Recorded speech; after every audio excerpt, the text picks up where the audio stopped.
Dear students, welcome back to another video. আমাদের আজকের ভিডিওটা খুবই গুরুত্বপূর্ণ because we are about to deal with the most important summaries for the board exam.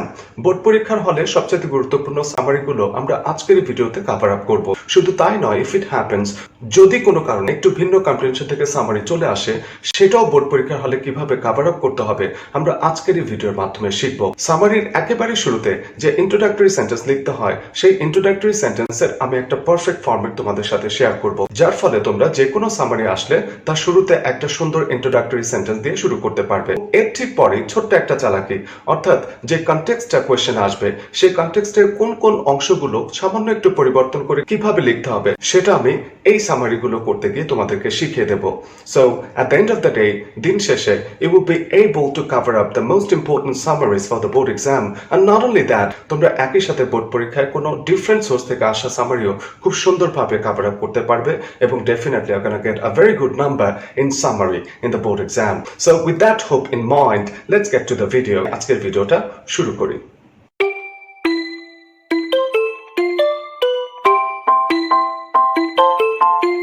Dear students, বোর্ডের জন্য সবচেয়ে গুরুত্বপূর্ণ সামারিগুলো তোমরা এখানে একসাথে একটা পেজে দেখতে পাচ্ছ।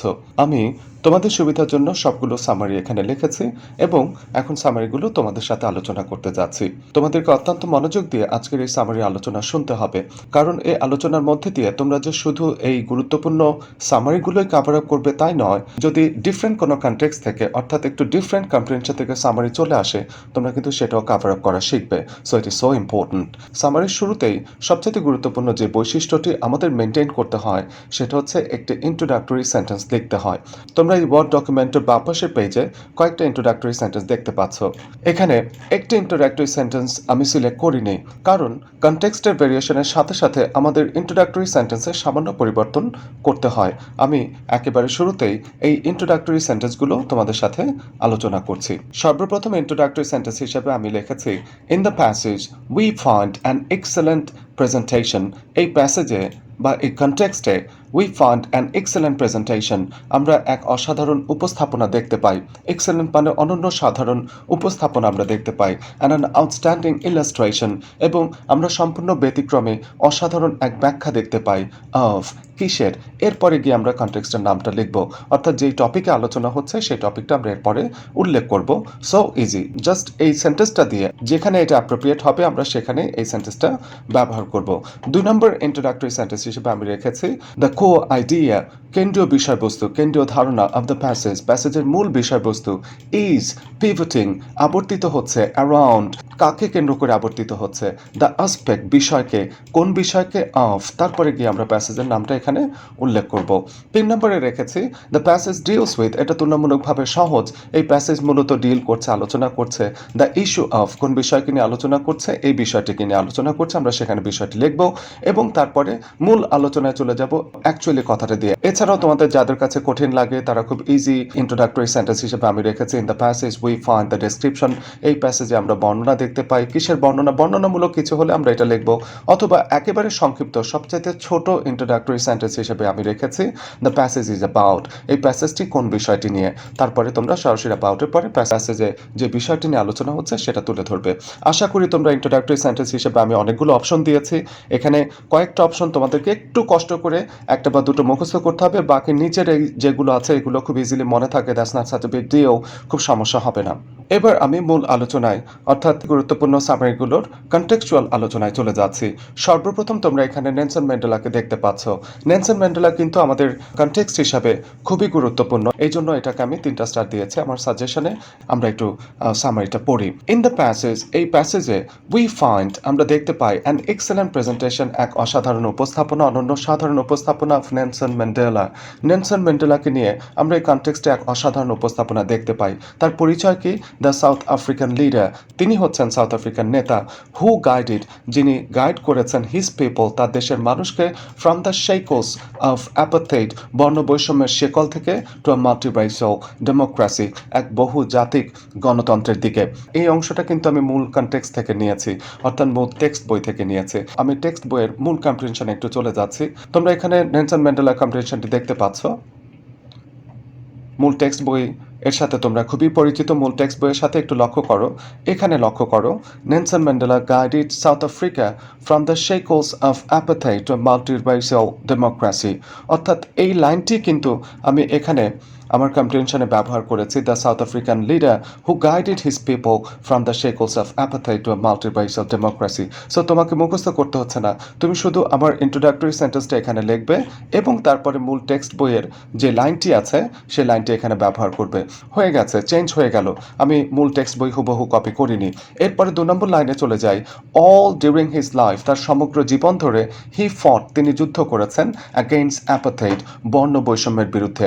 একটু লক্ষ্য করি, তিনি বলেছেন আই হ্যাভ ফট it all during my life, আমি সারা জীবন ধরে এর বিরুদ্ধে যুদ্ধ করেছি। অর্থাৎ এরপরে আমি এই সেন্টেন্সটাই আমার কনটেক্সটে কীভাবে লিখেছি, আমি লিখেছি all during his life he fought against apartheid. এর পরের সেন্টেন্সে চলে যাই। He was imprison for nearly 3 decades, তিনি প্রায় 3 দশক কারাবন্দী ছিলেন। Still never lost his resolve, তবুও তিনি কখন তার সংকল্পকে হারাননি। To fight for his people's emancipation, তার দেশের মানুষের জন্য যুদ্ধ করতে গিয়ে তিনি তারপরে কিন্তু তার সংকল্প, তার সেই অবস্থান থেকে তিনি সরে আসেননি। 2 নম্বর প্যারাতে তোমরা দেখতে পাবে, লক্ষ্য করো, ইমপ্রিজন ফর নিয়ারলি 3 decades, প্রায় 3 দশক বন্দী থেকে। Mandela never lost his resolve two fight for his people's emancipation, Mandela তারপরেও কিন্তু তার দেশের মানুষের জন্য যুদ্ধের অবস্থান, যুদ্ধের সেই সংকল্প থেকে সরে আসেননি। অর্থাৎ এই কথাটা আমি এখান থেকে নিয়েছি, 2 নম্বর প্যারা থেকে নিয়েছি। আমাদেরকে শুধু একটু সাজিয়ে একটু ডিফারেন্টলি আমি কথাটা লিখেছি। হি ওয়াজ ইমপ্রিজন্ড, ওইখানে লেখা ছিল ইমপ্রিজন ফর নিয়ারলি 3 decades, আমি এখানে লিখেছি হি was imprison for nearly 3 decades, সামান্য একটু পরিবর্তন করেছি।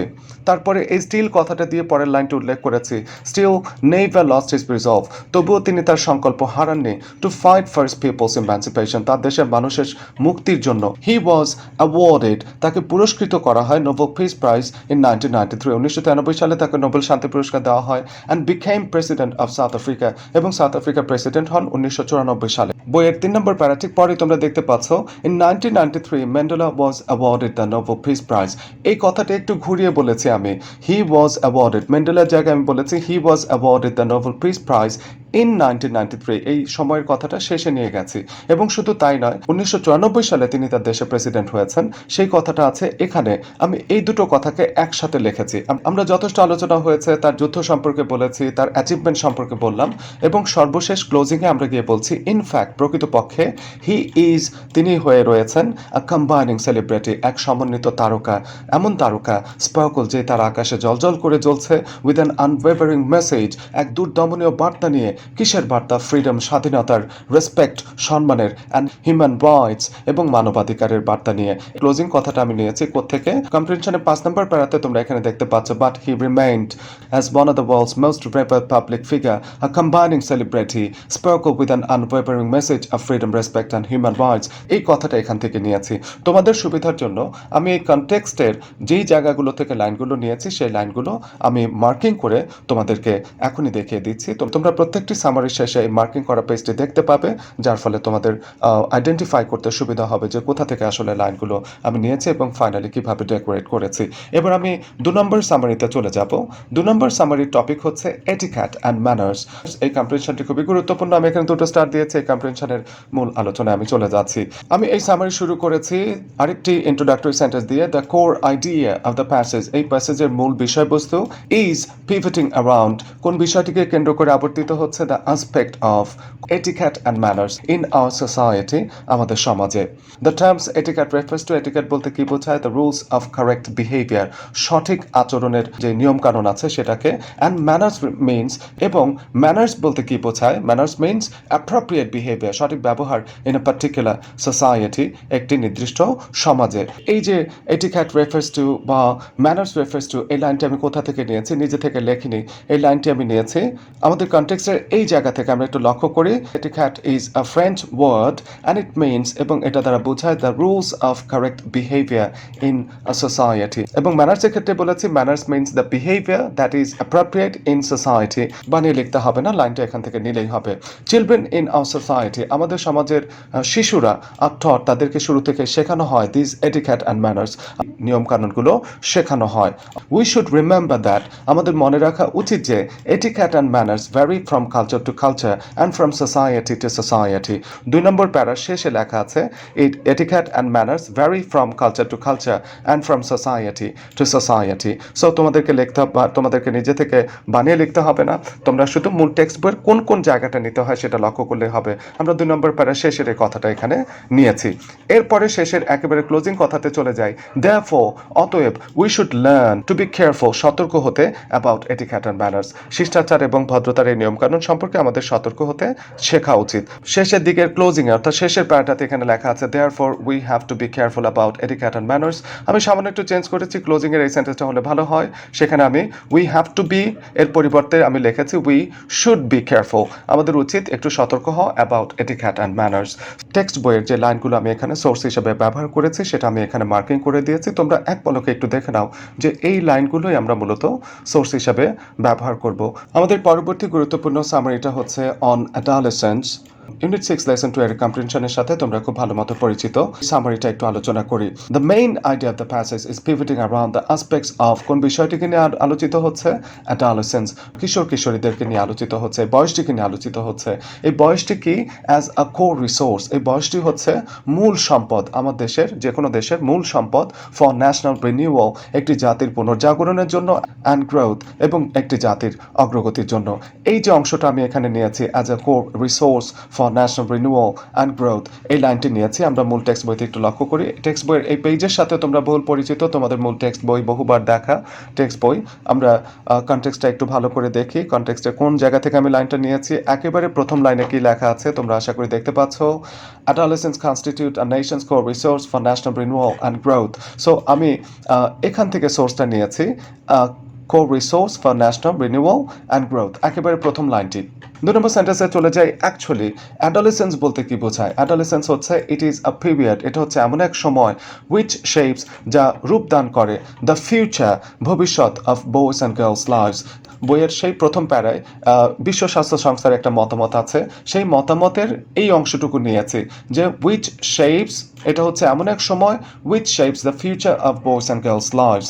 এবার আমি কথাটার নেগেটিভ দিকে যাচ্ছি। আমরা আমাদের মূল টেক্সট বইতে একটু লক্ষ্য করব যে 2 নম্বর প্যারাতেই হুট করে বলা হয়েছে কিন্তু আমাদের দেশের মেয়েরা কিন্তু বিভিন্ন বৈষম্যের সম্মুখীন হয়। এই আলোচনাটা আছে আমাদের মূল টেক্সট বইয়ের 2 নম্বর প্যারায়। সো এই আলোচনাটাই আমি আবার সংক্ষেপে আমার মতো করে বলার চেষ্টা করছি। বাট আনফর্চুনেটলি, কিন্তু দুর্ভাগ্যজনকভাবে, অ্যাডোলেসেন্স গার্লস, কিশোরী মেয়েরা ইন আওয়ার কান্ট্রি, আমার দেশের কিশোরী মেয়েরা ফল ভিকটিম টু, শিকার হয়। তোমাদেরকে এই ফ্রেজটা একটু মনে রাখতে বলছি, ফল ভিকটিম টু। তোমাদের যদি কঠিন লাগে ফল ভিকটিম টু, তাহলে তুমি এটা লেখো আর ভিকটিম টু, তাতেও কোনো সমস্যা নেই। তারা ফল ভিকটিম টু কিসের শিকার হয়? তারা ইনইকুয়ালিটি, বৈষম্যের, অ্যান্ড সাবঅর্ডিনেশন, অধম অবস্থায়, তাদেরকে ছোট করে দেখা হয়, উইচ লিডস টু, যা তাদেরকে ধাবিত করে কিসের দিকে? Wide spread practice of child marriage, বাল্য বিবাহের দিকে, এক্সক্লুশন ফ্রম বেসিক অপরচুনিটি, সকল বেসিক মৌলিক অধিকার থেকে বঞ্চিত হওয়ার দিকে, ভায়োলেন্স, সহিংসতার দিকে, অ্যান্ড সেক্সুয়াল অ্যাবিউজ, এবং যৌন হয়রানির দিকে। যে কথাগুলো অবশ্যই এই প্যারা থেকে নিয়েছি, যে প্যারাটা তোমরা দেখতে পাচ্ছ। The situation of adolescent girls in Bangladesh is characterized by inequality and subordination within the family and society। অর্থাৎ এখান থেকে নিয়েছি যে inequality and subordination। তারপরে this inequality leads to widespread practice of child marriage, marginalization, exclusion from health, education and economic opportunities, and vulnerability to violence and sexual abuse। Source হিসেবে কনটেক্সটের কোন লাইনগুলো নেব সেই লাইনগুলো এখানে মার্কিং করা আছে, তোমরা এক পলকে একটু দেখে নাও। আমাদের পরবর্তী আলোচ্য বিষয় America a street child. Unit 8 human rights ইউনিটের লেসন 4 এর একটি comprehension, America the street child. আমরা কম্প্রিহেনশন আলোচনাটা শুরু করি। ইন দ্য প্যাসেজ, এই প্যাসেজে উই ফাইন্ড, আমরা দেখতে পাই, দ্য ডেসক্রিপশন, বর্ণনা, of a street child's life, এক পথ শিশুর জীবনের বর্ণনা দেখতে পাই, নেমড আমেরিকা, যার নাম হচ্ছে আমেরিকা। এবং তার সাথে আমরা কি কি দেখতে পাই? এটুকু একটু বানিয়ে লেখা, হিজ পোর কন্ডিশন, তার শোচনীয় অবস্থা, হিজ সাফারিংস, তার দুঃখ, অ্যান্ড সরোস, তার দুঃখ কষ্ট ইত্যাদির বর্ণনা আমরা এখানে দেখতে পাই। এটা কিন্তু কঠিন কোনো কথা না, তোমরা লিখতে পারবে। হি ওয়াজ আ 13 years old বয়, সে 13 বছরের এক শিশু, who lived in the streets, যে রাস্তায় বাস করে। অ্যান্ড অ্যাব্যান্ডেন্ড এবং সে পরিত্যক্ত অর্থাৎ অস্বীকৃত বাই হিজ প্যারেন্টস এবং তার অভিভাবকের দ্বারা সে অস্বীকৃত অর্থাৎ অভিভাবক কেউই তাকে স্বীকার করে নেয় না, তাকে নিতে চায় না। আমরা এই লাইনগুলো কোথা থেকে পেয়েছি? আমরা আমেরিকার কম্পিটিশনটা তোমরা দেখতে পাচ্ছ, মূল টেক্সট বইয়ের পেজ তোমাদের খুব পরিচিত হওয়ার কথা। একটু আমেরিকার ভেতরে আমরা চলে যাই। I am 13 years old boy and I live on the streets। এই কথাটা আমি আমার মতো করে লিখেছি যে হি ওয়াজ 13 years old boy and he lived in the streets। তারপরে আমেরিকা বর্ণনা দিয়েছে আমার মা doesn't want me, আমার মা আমাকে চায় না। she told me to go away, সে আমাকে চলে যেতে বলেছে। আমার বাবার জন্য আমি অপেক্ষা করছি। এই পুরো ব্যাপারটা আমি সংক্ষেপে গিয়ে এখানে কিভাবে বলেছি, abandoned by his parents, সে তার অভিভাবকের দ্বারা পরিত্যক্ত। আমেরিকা সর্বপ্রথম কিসের কাজ করতো? I used to collect trash, আমি ময়লা কালেক্ট করতাম, টোকাই হিসেবে কাজ করতাম, and sell it to a vendor, এবং সেটা বিক্রেতার কাছে বিক্রি করতাম। এই কথাটা আমি এখানে লিখেছি। his first job, তার প্রথম চাকরি ছিল বা প্রথম কাজ ছিল to collect trash and sell them to a vendor বা to the vendor, ভেন্ডরের কাছে সেটা সেল করা। he left the job, সে সেই চাকরিটা ছাড়ে because of infection, একটু ইনফেকশনের কারণে of a serious disease, তার মারাত্মক একটা অসুখের ইনফেকশন হয়, সেই জন্য সে সেই কাজটা ছেড়ে দেয়। এটাই আমাদের কম্পিটিশনে লেখা আছে I stopped doing that, America বলছে আমি সেই কাজটা করতে বন্ধ করে দেই after I had a serious infection, যখন আমার মারাত্মক ইনফেকশন হয়। তারপর সে কি করতে শুরু করে? দেন হি স্টার্টেড সেলিং আইসক্রিম, তারপর সে আইসক্রিম সেল করতে শুরু করে ইন দ্য বিচ। তারপরে কোনো এক সময় আমি কাজ করতাম, I work for an ice cream shop owner, ice cream শপের এক মালিকের জন্য, and sold ice cream in the beach. তার মানে তার পরবর্তী কাজ ছিল এইটা। But he didn't get any money, সে তার জন্য কোনো টাকা পেত না, এক্সেপ্ট সাম ফুড, সামান্য কিছু খাবার পেত, অ্যান্ড এ স্পেস, এবং সামান্য একটু জায়গা পেত, টু স্লিপ, ঘুমানোর, অ্যাট নাইট, রাতের বেলা ঘুমানোর জন্য সে সামান্য একটু জায়গা পেত, কিন্তু বিনিময়ে রিটার্নে আমি কোনো টাকা পেতাম না। The owner of the shop, সেই আইসক্রিম শপের মালিক গেভ মি সামথিং টু ইট, সে আমাকে সামান্য কিছু খেতে দিত, অ্যান্ড লেট মি স্লিপ, এবং আমাকে ঘুমোতে দিত, ইন হিজ হার্ট, তার কুড়ে ঘরে, অ্যাট নাইট, রাতের বেলায়। আমাদের সামারি শেষ করার জন্য একটা এন্ডিং টাইপের সেন্টেন্স দরকার। আমরা সেই এন্ডিং সেন্টেন্সে আমি কি লিখেছি? নাও হি ড্রিমস অফ হোম, এখন সে এমন এক বাড়ির স্বপ্ন দেখা, ভিজন, সে স্বপ্ন দেখে তার একটা নিজস্ব বাড়ি হবে, where he can sleep in peace, যেখানে সে অন্তত শান্তিতে ঘুমোতে পারবে। এই কথাটা আমরা কোথা থেকে নিয়েছি? কম্প্রিহেনশনের একেবারে শেষ প্যারাতে সেখানে বলছে যে I would like to live, আমি বাস করতে চাই, ইন মাই ওন হোম, আমি আমার নিজের বাসায় বাস করতে চাই, and sleep there in peace, সেখানে একটু শান্তিতে ঘুমোতে চাই। আমি লাইনগুলো নিয়েছি, সেই লাইনগুলো এখানে মার্কিং করে তোমাদের দেখিয়ে দিচ্ছি, তোমরা একটু দেখে নাও। পরবর্তী কম্প্রিহেনশনের নাম হচ্ছে হাকালুকি হাওয়ার। আরেকটি গুরুত্বপূর্ণ কম্প্রিহেনশন, ইউনিট 12 লেসন 2 এর এই কম্প্রিহেনশনটি সামারি হিসাবে খুবই গুরুত্বপূর্ণ। আমরা এই কম্প্রিহেনশনের ভেতরে চলে যাই। ইন দ্য প্যাসেজ, এই প্যাসেজে we find an excellent presentation, এই প্যাসেজে আমরা এক অনন্য সাধারণ উপস্থাপনা দেখতে পাচ্ছি, অ্যান্ড আউটস্ট্যান্ডিং ইলাস্ট্রেশন, এবং ব্যতিক্রমী এক ব্যাখ্যা দেখতে পাচ্ছি, ব্যতিক্রমী উপস্থাপনা দেখতে পাচ্ছি অফ হাকালুকি হাওরের as one of the major wetlands of Bangladesh, বাংলাদেশের সবচাইতে গুরুত্বপূর্ণ আদ্রাঞ্চল হিসাবে বা আর্দ্রভূমি হিসাবে। মূল টেক্সট বইতে একটু লক্ষ্য করো, এখানে প্রথম প্যারাতে বলা হয়েছে হাকালুকি হাওর is one of the major wetlands of Bangladesh. 2 নম্বর লাইনে আমি বলছি it is a complex ecosystem containing, যা ধারণ করছে মোর দেন 238 ইন্টারকানেক্টিং হিলস অ্যান্ড জলমহলস, যা 238টি বিভিন্ন হিলস এবং জলমহলকে একত্রিত করে আমাদের এই হাওরটি। এই বর্ণনাটি আমাদের মূল টেক্সট বইতে দেওয়া আছে। টেক্সট বইয়ের 2 নম্বর প্যারাতে লাইনটা আছে, it is a complex ecosystem. Hakaluki is a complex ecosystem containing more than 238 interconnecting bills and jalmahols. It is an important source of fisheries resource. এটা কিন্তু আমাদের দেশের, বাংলাদেশের খুব গুরুত্বপূর্ণ একটি মৎস্য সম্পদের উৎস, মৎস্য সম্পদের সোর্স হিসাবে আমাদের দেশে কাজ করে। It supports, এটা সাপোর্ট করে a rich biodiversity and provides direct and indirect livelihood benefits in nearly 190,000 people. প্রায় 1,90,000 মানুষের সরাসরি প্রত্যক্ষ বা পরোক্ষভাবে জীবিকার ব্যাকআপ দেয়, এবং বায়োডাইভার্সিটি, আমার দেশের জৈব বৈচিত্র্য, এটাই কিন্তু সাপোর্ট করে। দ্য গভর্নমেন্ট অফ বাংলাদেশ, আমার দেশের সরকার ডিক্লেয়ার্ড, ঘোষণা করেছে এটিকে as ecologically critical area in April 1999, 1999 সালে আমাদের বাস্তু সংস্থানগত দিক থেকে সবচাইতে ক্রিটিক্যাল এরিয়া হিসেবে সরকার এটাকে শনাক্ত করেছে বা ঘোষণা করেছে। এটার একটা গুরুত্বপূর্ণ অ্যাচিভমেন্ট। তোমরা আবারও তোমাদের সুবিধার জন্য আমি মার্কিং করা জায়গাগুলো এখানে দেখায় দিচ্ছি। Last but not the least the most important one, সেই কম্পিটিশনটার নাম হচ্ছে Kuakata daughter of the sea. এই কম্পিটিশনটা আমি সর্বশেষ কম্পিটিশন হিসেবে এখানে আলোচনা করছি, আশা করি এটা তোমরা সর্বোচ্চ গুরুত্ব দেবে।